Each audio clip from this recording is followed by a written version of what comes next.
Coin. We have Donald Trump Jr., who was in court again this morning. There he is. You hear the protesters chanting, crime family, crime family. That is basically what the Trump family is, a crime family, a very dumb crime family. Jimmy Kimmel opened his show by playing a video of Donald Trump Jr. arriving at court while protesters shouted crime family in the background. Jimmy Kimmel saw an opportunity, turned the courtroom scene into a comedy setup. He joked that this was not some crime family from a movie. This was a very dumb crime family. The entire room erupted in laughter because everybody watching understood why that joke hit so hard. For decades, the Trump name was sold like a Hollywood product. Gold towers, private jets, billionaire branding, perfect lighting, perfect confidence. Everything always looked untouchable. Now the Trump family is in courtrooms testifying, dealing with lawyers, microphones shoved into their faces, and protesters screaming outside the building. This contrast is what made the moment impossible to ignore. People are fascinated when powerful figures stop controlling the image and suddenly the image starts controlling them. That's the part nobody can look away from, especially when the cracks start showing in public. Jimmy Kimmel knew where to push, not with outrage, not with political speeches, but with comedy, because comedy can sometimes expose tension faster than anything. What happened next made the entire courtroom narrative more surreal. Donald Trump Jr. is on the stand testifying in this $250 million fraud trial. He has to compliment his father. He said his father is an artist with estate. Jimmy Kimmel joked that he's an artist, all right. Vincent van Gogh going to jail. The audience lost it again. The joke was sharp. What made the moment dangerous was how quickly Jimmy Kimmel flipped the entire tone of the testimony. 1 second it sounded serious and respectful. The second it sounded absurd. That's what made the moment dangerous, because Donald Trump Jr. clearly meant the comment as praise. He was trying to elevate his father, to frame him as creative, brilliant, a master builder, an artist. Jimmy Kimmel heard one word and turned it into a punchline that instantly changed the emotional temperature in the room. That's what late-night hosts do at their best. They take a sentence meant to project strength and expose how strange it sounds under pressure. Underneath the laughter was something much bigger, something people on both sides immediately recognized: the collapse of an image that took decades to build. Because Donald Trump's entire public identity has always depended on perception. The winner, the closer, the billionaire genius, the guy who always knows more than everyone in the room. Supporters saw confidence, critics saw branding. Either way, the image was always massive. Now suddenly that same image was being examined line by line inside a courtroom under oath. That changes everything, because when someone spends decades presenting themselves as the person in the room, people become obsessed with watching what happens when hard questions finally arrive. Then came the moment that completely shifted the energy again. Am I supposed to know more? Oh, I don't know anything about it. I'm not an accountant. I'm a business guy. Laughter erupted. Jimmy Kimmel could barely contain himself, because the defense immediately created a problem, a huge one. Donald Trump Jr. argued that financial experts handled those details, that accountants and professionals were responsible for understanding the numbers. On paper, that explanation sounds normal. Big companies hire specialists all the time. Executives rely on lawyers. Lawyers rely on analysts. Analysts rely on accountants. That's how corporate structures work. Jimmy Kimmel simplified the entire thing into something the audience instantly understood emotionally, not logically, emotionally.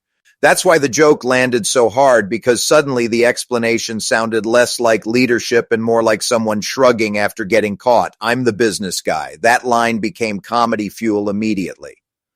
What made the moment fascinating was the contradiction sitting underneath it. Because for years, the Trump brand proudly claimed credit for success. The buildings, the deals, the money, the intelligence, the strategy, everything good belonged to leadership. Now, people were hearing something completely different. When problems appeared, responsibility suddenly became blurry. Once audiences sense contradiction, they lean in harder. That's psychology. People can tolerate failure. People can tolerate mistakes. Contradictions, those create obsession because everybody starts asking the question, wait, who's actually responsible here? Jimmy Kimmel knew that tension was comedy gold. What happened next pushed the entire narrative into another level. Donald Trump Jr. denies any and all wrongdoing, is instead going with the "our accountants did it" defense. I'm not supposed to rely on a 5 accounting firm, one of the biggest accounting firms in the world. I can pay them millions of dollars. I rely on them to do accounting. There it was, the core defense strategy, at least according to Jimmy Kimmel. Blame the accountants. Again, the actual argument itself wasn't completely irrational. Massive organizations absolutely depend on experts every single day. That part is true. Comedy doesn't care about complexity. Comedy shrinks complicated systems into one simple emotional image. And Jimmy Kimmel reduced the defense into a sentence that sounded like a teenager explaining a broken lamp. Our accountants did it. That simplification changed everything because suddenly viewers weren't thinking about financial structures anymore. They were imagining blame being passed around like a hot potato. Once that image enters people's minds, it sticks. That's why the audience kept laughing, not because they fully understood every legal detail, but because they understood the emotional tension underneath the excuses. Then Jimmy Kimmel slowed down just long enough for the deeper point to hit, because underneath every joke sat the same uncomfortable question. If leadership takes credit during success, should leadership also take responsibility during failure? That question is what made the entire segment explode online afterward, not the punchlines, the tension. Because this wasn't about politics anymore. It was about power, image, accountability, and public perception collapsing in real time. That's why millions of people became glued to courtroom coverage they normally would never watch. Most legal testimony is painfully boring. Documents, numbers, technical language. But this wasn't testimony. This involved one of the most famous political families in America, a family built on branding. Branding only works as long as people believe the performance. The second doubt enters the picture, everything changes. That's what Jimmy Kimmel sensed immediately. He realized the comedy wasn't in the courtroom. The comedy was in the contrast. The difference between the image people were sold and the image now appearing on television screens. And the more he pushed that contrast, the more uncomfortable it became. For years, Trump rallies projected certainty, absolute confidence, strength, dominance. Never apologize, never retreat, never admit weakness. That was the formula. Courtrooms operate differently. Courtrooms slow everything down. Every statement matters. Every word gets examined. Every explanation gets challenged. Suddenly, charisma alone isn't enough. That shift created tension, and tension creates attention, which is exactly why this story kept spreading everywhere. But then Jimmy Kimmel did something smarter. He stopped focusing only on the legal details and started focusing on body language, tone, delivery, awkwardness, because audiences react to emotion faster than facts. When Donald Trump Jr. answered questions carefully, people noticed hesitation. When explanations sounded defensive, people noticed pressure. When phrases like "I rely on accountants" kept appearing, people noticed distance. Jimmy Kimmel amplified every single one of those moments, not with complicated analysis, with ridicule. That's important because ridicule changes perception faster than arguments do.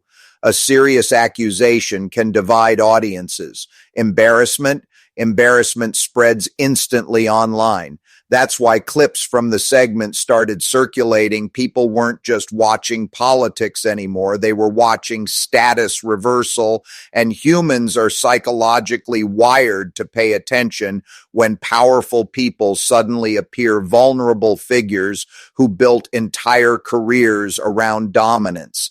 That's what made the entire thing feel surreal. The Trump family spent decades mastering spectacle, every appearance carefully crafted, every headline weaponized, every controversy turned into attention. But now the spectacle had changed forms. Now the cameras were outside courtrooms. Jimmy Kimmel understood exactly how strange that transformation looked to average viewers, because no matter what side someone was on politically, the contrast was impossible to ignore. And then came the part that made everything more brutal. Jimmy Kimmel started leaning into the idea that the Trump family brand itself was beginning to work against them. That's the twist nobody saw coming years ago. The thing that once made them powerful now created expectations, because when you spend decades telling the world you're smarter than everyone else, people become merciless the second cracks appear. Every explanation gets scrutinized harder. Every inconsistency becomes bigger. Every stumble becomes comedy. That's exactly what happened here. Jimmy Kimmel kept tightening the pressure, one joke after another, one contradiction after another, until the entire segment felt less like political commentary and more like watching a carefully polished image slowly unravel under bright lights. The most fascinating part? The audience wasn't just laughing at the jokes, they were reacting to recognition. Recognition of how public perception can shift. 1 minute somebody looks untouchable the minute they're explaining themselves on live television while comedians dissect every word. That transformation terrifies people because power depends heavily on narrative control. Once comedians start defining the narrative, regaining control becomes much harder, especially when the jokes are simple enough for everyone to repeat. That's another reason Jimmy Kimmel's segment worked. The jokes were easy to remember. A dumb crime family, Vincent Van going to jail, our accountants did it. Short, sharp, repeatable. That's how viral moments spread. Once phrases like that enter the public conversation, they start shaping perception permanently. Even people who never watched the segment suddenly knew the punchlines. That's influence. And then something more uncomfortable happened. The courtroom clips themselves started feeling almost secondary. The reactions became the real story. Late night hosts reacted, social media reacted, commentators reacted. Everybody suddenly had an opinion, not about legality, about credibility, about image, about leadership. That's where things became genuinely dangerous for the Trump brand, because brands survive controversy all the time. Sustained mockery, that's harder to fight. Mockery weakens mystique. It shrinks then life figures into ordinary people. Once audiences stop seeing someone as untouchable, everything changes. That's why Jimmy Kimmel kept returning to one core idea over and over again. The contrast, the gap between the image that was sold and the reality now unfolding publicly, that gap created every laugh, every clip, every uncomfortable silence. Then came the moment that really stuck with viewers after the segment ended. Not a joke, not even a punchline, a realization. Because underneath all the comedy sat a human truth. People love watching confidence get tested, especially confidence that once looked absolute. That's why courtroom stories become addictive, not because audiences understand every argument, but because they understand pressure. They understand what it feels like when someone suddenly has to explain themselves, and when that person spent years projecting certainty, the tension becomes irresistible. That's what Jimmy Kimmel tapped into perfectly. He wasn't just mocking testimony, he was narrating a collision between branding and reality. Once viewers sensed that collision, they couldn't stop watching, because deep down, everybody wanted to know the same thing. What happens when a family that built its identity around winning suddenly finds itself defending the story instead? That question kept hanging over the segment, and Jimmy Kimmel never fully answered it. He didn't need to. The courtroom footage answered enough on its own. That's what made the ending hit hard. No dramatic conclusion, no giant speech, just the lingering image of a family once associated with total control, now sitting under the harshest spotlight possible, trying to explain, trying to defend, trying to hold the image together while comedians turned every explanation into another punchline. Somewhere in that tension, the entire country kept watching.